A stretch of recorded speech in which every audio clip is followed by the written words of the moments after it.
Bem-vindo, bem-vinda à minha lista de reprodução. Curso completo de atendimento psicológico online, feito para vocês, colegas, psicólogos e estudantes. Vamos trabalhar agora com 3 coisas estratégicas e importantíssimas para que o paciente ou cliente te escolha. Essas são as 3 coisas que você deve ter no seu trabalho antes de começar ou agora que você já tem. Precisa revisar constantemente. Se tem um ótimo perfil no site que você usa para trabalhar, se é bem apresentável. Deve existir no mundo online, porque seu paciente irá procurar informações sobre você e precisa usar ótimos recursos tecnológicos, ferramentas e ter um bom processo bem definido. Essas 3 coisas serão abordadas nesse vídeo e nos próximos 2. Anote esses dados importantes que vamos ver para depois você analisar e decidir quais adaptações irá fazer, aperfeiçoando tudo que julgar necessário no seu trabalho. Eu faço frequentemente o benchmark do perfil de vocês psicólogos, inclusive já posso ter olhado o seu. Eu considero isso muito importante e quero que você aprenda a colocar isso na sua prática mensal. Sempre que tiver oportunidade, olhe o perfil dos outros psicólogos e inclusive de várias plataformas. Olhe o meu também e faça anotações de ideias para que a cada uns 6 meses você utilize no seu perfil. Anota aí, atualizar o seu perfil a cada uns 6 meses. Já constatei com os meus clientes que os 2 pontos primordiais para você ter um perfil bem atrativo e ser escolhido no cardápio, os pacientes costumam dizer que nos escolhem lá nos cardápios dos sites. Bom, os 2 pontos são qualificação profissional e as percepções que são geradas no cliente pelo conjunto de dados postos ali, que é a foto, vídeo, descrição, temas, experiência de trabalho. Essas percepções são do tipo, interessante, parece competente, capacitado, inteligente, querida. Vamos clarificar esses 2 pontos aí. O primeiro, qualificação profissional. Quando você for registrar lá no seu perfil, indiferente do site, no item formação ou formação acadêmica, coloque sua graduação com ano e instituição que ocorreu. Agregue as especializações ou cursos de formação muito significativos, também com ano e instituição que ocorreu. Quero frisar aqui para você que os clientes consideram o tempo de informação como algo muito importante. Colega, se você for alguém com poucos anos de formação, de graduação, tem poucas formações na psicologia, por favor, continue estudando para ao longo dos anos agregar mais. Se você é recém-formado e pensa, vou omitir o ano para pensarem que sou mais experiente, sugiro não fazer isso. Assuma o tempo com transparência e dedique-se aos outros meios de cativar o cliente que gerarão valorização pelo seu esforço e dedicação na profissão. Então, você que é iniciante na carreira, saiba que infelizmente você deixará sim de ser escolhido por alguns clientes por conta disso, mas aceite, isso é normal para quem está iniciando, eu já passei por isso. Capriche mais nos outros aspectos que irei abordar e você terá uma maior chance de causar uma ótima impressão. Outra coisa, já vi uns colegas colocarem cursos de algumas horas. Eu percebo que isso também não gera credibilidade, pois o acesso a cursos variados hoje é tão banal que não irá te dar um destaque. Frisando, registre sua graduação, ano de formação e instituição. Se estiver especializações ou cursos de formação consideráveis, siga registrando da mesma maneira. Depois, coloque abaixo apenas o link para seu currículo Lattes completo. Assim, se o cliente for detalhista e sentir a necessidade de saber mais sobre a sua formação, ele irá acessar esse link e ele terá todas as informações. Agora, para causar ótimas percepções, que é a segunda coisa muito importante, capriche lá no seu perfil.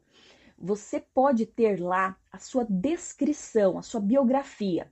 No começo, eu achei que ninguém lia o que a gente escrevia, mas há muito tempo aí eu conversei com uma pessoa de uma plataforma e ela me informou que fizeram um estudo e eles perceberam que as pessoas passavam um grande tempo com o percursor do mouse sobre o local onde fica essa descrição. E aí então pensaram, opa, eles leem mesmo.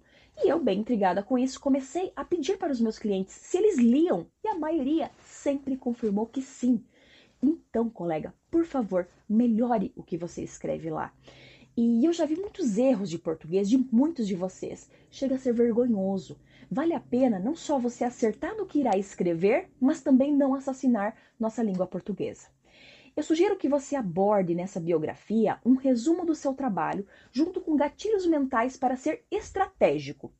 Pode usar os gatilhos mentais. Por exemplo, história. Esse é sabido que é o melhor gatilho mental. Você realmente conta uma pequenininha historinha e pode ser interessante para quem tem um nicho bem específico, para promover a concentração e conexão do outro. Você irá dizer, por exemplo, que você já teve, superou a mesma dor do paciente, assim, assim, assim. Outro, antecipação. Aqui você dá informações incompletas que ativam o outro, criam um espaço mental no outro para que pense. Você pode fazer perguntas, por exemplo, assim: como seria sua vida sem os sintomas X e Y? Conseguindo lidar melhor com a situação tal. Mais um gatilho, autoridade. Você resume seu conhecimento, experiência, formação, num assunto para ter respeito e confiança, mas sem repetir muito o que já consta lá no item sobre isso. Compromisso. Fazer promessas, acordos, comprometimentos e cumpri-los posteriormente. Um exemplo é sobre ser pontual. Comprometa-se com isso. Ou, com o nosso código de ética, comprometa-se. Não pode fazer promessas do tipo assim, que irá curar alguém. Por favor, não vá nessa linha de raciocínio arcaico, pois infringirá o nosso código de ética. Mais um, curiosidade. Falar algo que despertará a vontade de conhecer, de saber mais sobre seu jeito de trabalhar. Outro, inimigo comum. Abordar algo que o seu nicho gosta ou não e assumir que você também, e aí haverá uma reciprocidade. Simplicidade. Simplifique a forma de falar, evite as palavras pouco usadas, termos muito técnicos. Enfim, busque conhecer os gatilhos mentais e adequá-los à sua descrição para ser estratégico. Na descrição, se você for seletivo no seu nicho, preciso que você compreenda que isso fará com que você afaste a possibilidade de atendimento de muitas pessoas. Isso não é bom nem ruim, é apenas a sua escolha e você precisa estar consciente disso. Quanto mais focar num grupo seleto de clientes, menor a possibilidade de você ser escolhido. Então capriche muito nas redes sociais para atrair esse público. Aí você conseguirá então atingir esse objetivo de ter mais pacientes. Eu já vi muitos colegas se queixando que eles não estavam conseguindo ter muitos pacientes, mas tinham esse nicho muito específico e as redes sociais fracas também. Colega, por favor, reveja sua descrição e pense em reelaborar meticulosamente com essas dicas. Continue prestando atenção. Vamos lá. Vamos falar da foto. Eu sugiro que você tenha uma foto estilo profissional. Camisa, maquiagem, cuidado com o cabelo, acessórios. A maquiagem vale para os homens também. Ao menos use um prime para tirar o excesso de brilho do seu rosto. Se você tem um estilo alternativo, quer mostrar sua tatuagem, seu animal de estimação, que já esteve fora do país, que gosta de balada ou até mesmo de um copo de cerveja, colegas, eu já vi todos esses exemplos aí em fotos de perfil. Eu desaconselho isso. Os pacientes não dão preferência a esses profissionais. Vá pelo mais tradicional. Se puder, tire uma foto com um profissional da fotografia. A minha foi o meu marido mesmo que tirou. Pelo meu smartphone que está aqui, nessa parede branca aqui, eu fiz a maquiagem, arrumei o cabelo, cuidamos para ter uma luz de frente, sorri, coloquei a mão na cintura para dar uma ajustada aqui nos ombros e pronto. Simplifique passando a imagem de um profissional. E é só. Sobre o vídeo, muitos de vocês não têm mesmo alguns sites permitindo isso. E quero que você se conscientize que você perde muito com isso. Os clientes sempre me falaram que os vídeos passam uma imagem que gera uma experiência de como o profissional agirá durante o atendimento. Eles cuidam o tom, ritmo de voz, desenvoltura, expressividade.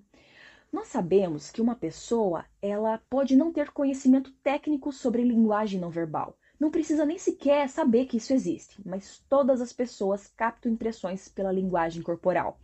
E essa impressão que você passará no seu vídeo é primordial para você cativá-la ou não.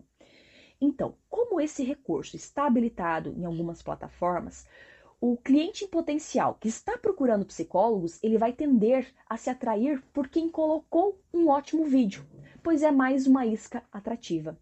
Colega, por favor, faça o seu vídeo e faça curto, algo de 30 e 60 segundos. No local onde é o seu consultório virtual, para gerar uma sensação de familiaridade. Para elaborar sua fala no vídeo, use as mesmas técnicas que eu passei sobre a descrição. Ensaie umas 50 vezes. Com treino e persistência, você conseguirá elaborar um texto e ter uma ótima desenvoltura no seu vídeo. Aí, preste atenção. Descrição, formação e o vídeo devem se complementar e não serem perfeitamente repetitivos nos mesmos conteúdos abordados. Ok? Outro item aqui importantíssimo no nosso perfil, agenda. Agora eu quero contar que eu já vi muitos profissionais com perfis nada estratégicos. Já vi vários colegas deixando disponível na agenda sequências de horários, tipo assim, 17, 18, 19, 20 horas. Em alguns dias da semana, em vários, e já vi colegas que fixaram todos os dias, sábado a domingo, horários das 0 às 23 horas. Eu acho que queria passar uma impressão de completa disponibilidade de tempo, mas que na verdade pode passar a impressão de estar à toa, sem ter o que fazer e não ter cliente nenhum. Bom, vou contar como que eu fazia a minha agenda e mais ou menos como que ela é hoje. No início, eu trabalhava com a agenda liberada, mas sempre cuidei para ser estratégica e causar a sensação de escassez, que é um gatilho mental. Explico. Eu só deixava habilitado na agenda a metade dos horários que eu tinha para atender. E esses horários eram mostrados durante um mês todo, conforme passavam as semanas, eu ia mantendo os próximos horários atualizados, abrindo os mesmos horários disponibilizados para o cliente entender que eu estaria disponível à continuidade do seu atendimento. Bom, vou explicar bem isso. Se eu queria atender de manhã, às 9, 8, 9, 10, 11 horas da manhã, sendo 4 horários por manhã, eu deixava habilitado, por exemplo, assim, nas segundas, 9 e 11 horas, nas terças, 8 e 11 horas, nas quartas, 8, 9 e 10, nas quintas, 8 e 10, nas sextas, só 10 horas. Ou seja, eu causava uma sensação de escassez de horários, isso é um tipo de gatilho mental, que eu te sugiro que use se você tem muitos horários disponíveis, se você é recém-formado. E aí, claro, nos horários que você não está atendendo, você irá estudar, vai fazer postagens, elaborar artigos para blog, criar vídeos. Outro detalhe, se você usa mais de uma plataforma para atender, mescle os horários nelas. Não faça assim, segunda só numa, terça só na outra. Bom, conforme os clientes iam fixando os horários semanais, pedia para os clientes agendar o mês todo e eu não abria mais esse horário para ninguém. E aí eu abria os outros horários na agenda que eu havia omitido antes para possibilitar a continuidade de opções de escolhas para os novos clientes.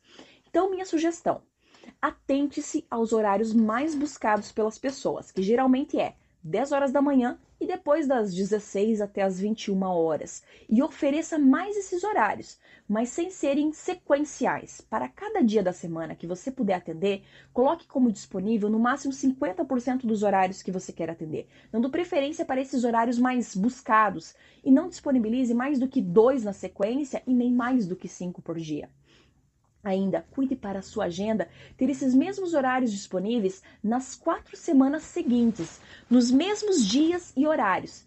Isso tudo para o cliente compreender que nos próximos dias da semana você poderá dar continuidade ao atendimento dele. Presta atenção.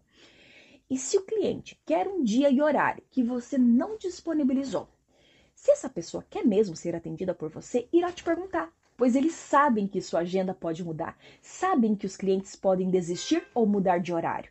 E eles perguntam mesmo, tá? Se você desenvolveu boas estratégias para atrair o cliente, ele quer você, ele pedirá. Aí, se a pessoa pedir, você diz que vai ver essa possibilidade e retornará. Você não precisa mentir, nem ficar se explicando. Você não deve explicação da sua agenda. Depois, você retorna a ele, diz que irá disponibilizar. Colega, não absorva essa tática com maldade. Você precisa e quer sobreviver no mercado de trabalho nesse país capitalista. Mas para isso precisa cuidar da sua imagem e ser estratégico. E sua agenda contribui para te valorizar ou não. Quero te alertar sobre mais uma coisa que aconteceu comigo. Com a pandemia, minha agenda lotou.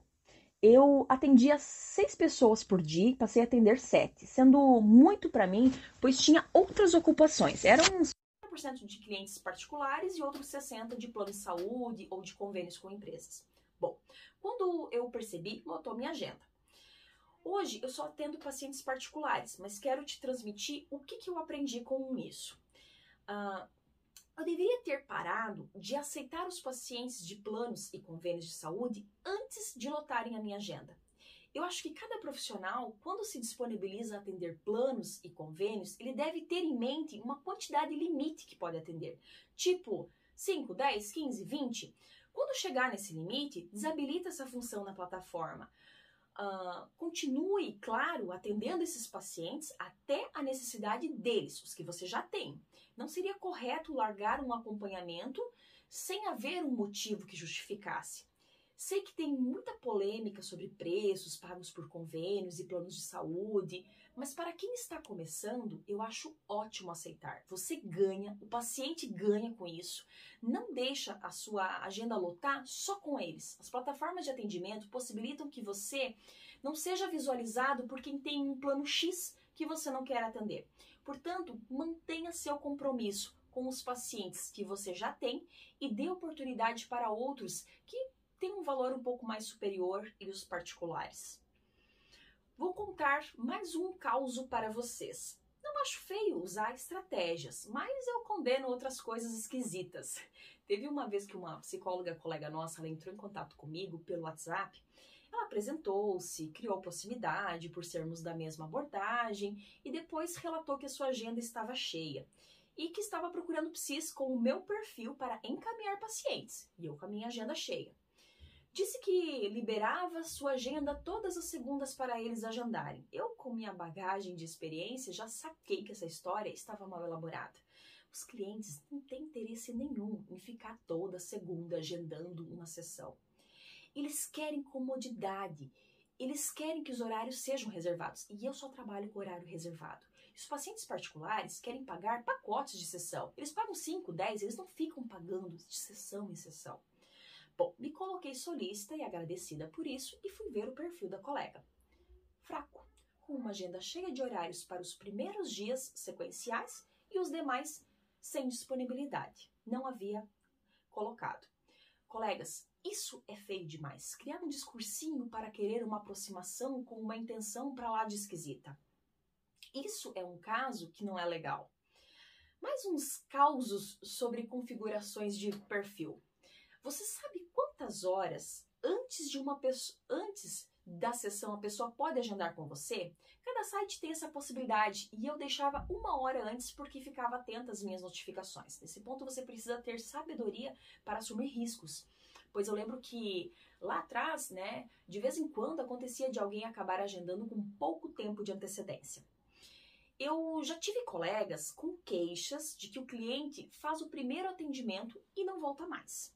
Mas, analisando, eu pude perceber que a maioria dos casos dessas queixas, o agendamento era feito com pouca antecedência do horário, porque essas pessoas só queriam um atendimento de plantão psicológico. Quem agenda assim, geralmente não está consciente que irá fazer vários atendimentos para se desenvolver, pois isso demanda um bom tempo e investimento. Eu concluí que isso atrai os pacientes que não sabem, mas estão querendo um plantão psicológico, um agendamento feito no impulso, sem estar consciente do comprometimento com o segmento. E quando a plataforma oferece um atendimento por cortesia e você aceita fazer isso, aí sim que esse tipo de coisa acontece. A maioria dos pacientes com adesão, eu percebo que eles namoram o nosso perfil. Vê, analisa, busca fontes de informação, dando uma gulgada e precisam estar comprometidos com eles mesmos em primeiro lugar, para daí se comprometer com o segmento do nosso atendimento, nosso trabalho.